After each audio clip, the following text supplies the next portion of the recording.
Hi, ngayon magluluto tayo ng omelette.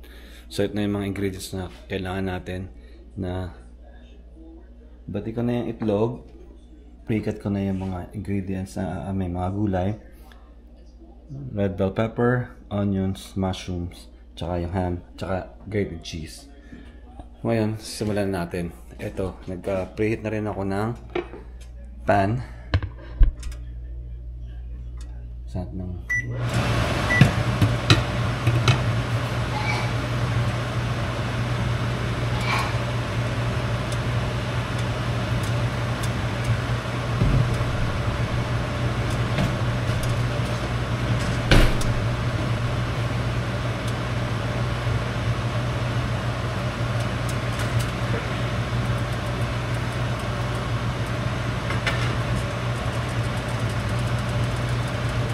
pwede rin lang mantiga tapos igisa lang yung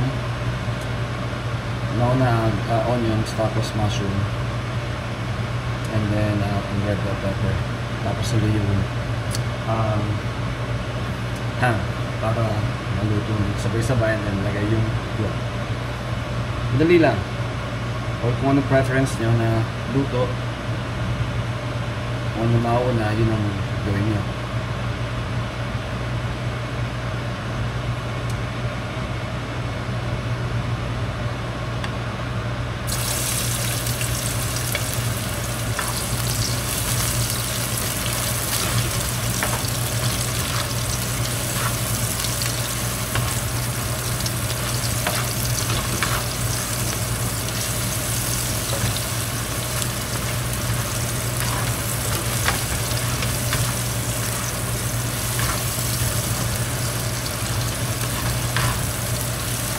Ayan, ganyan lang. Maging translucent lang yung onions.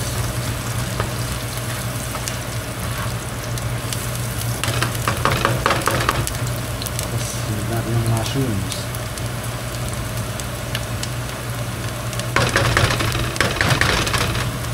Ayan.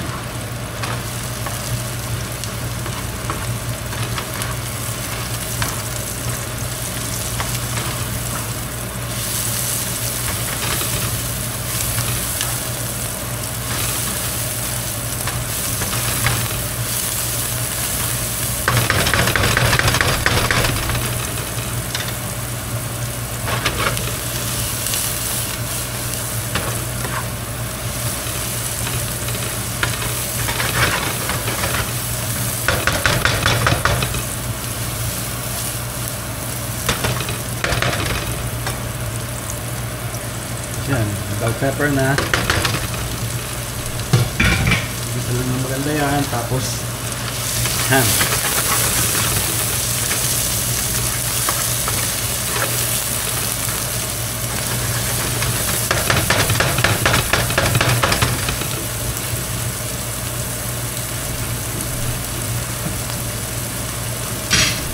Yung ham, hindi natin kailangan talagang lutong-luto dahil, ano na, diba, luto na naman ito eh. Kaya, sandali lang and then lagyan ng itlog.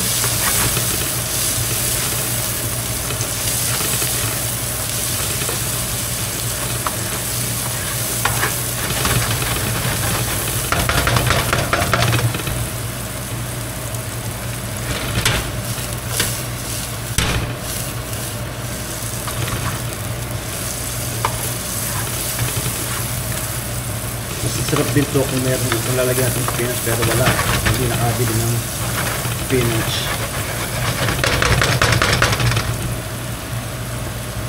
Yan, ham na.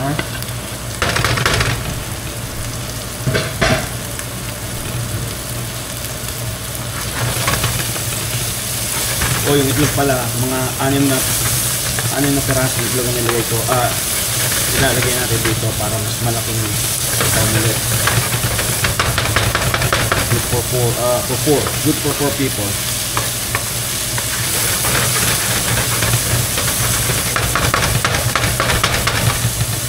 Ayan.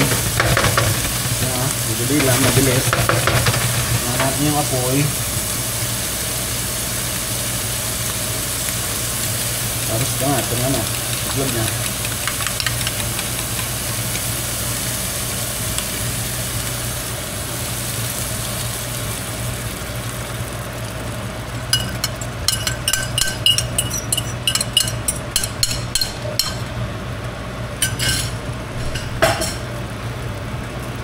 natin yung cheese.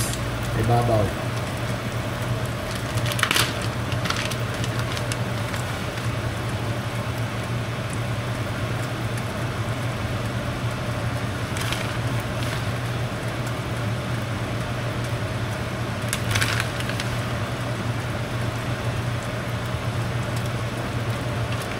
Iban lang natin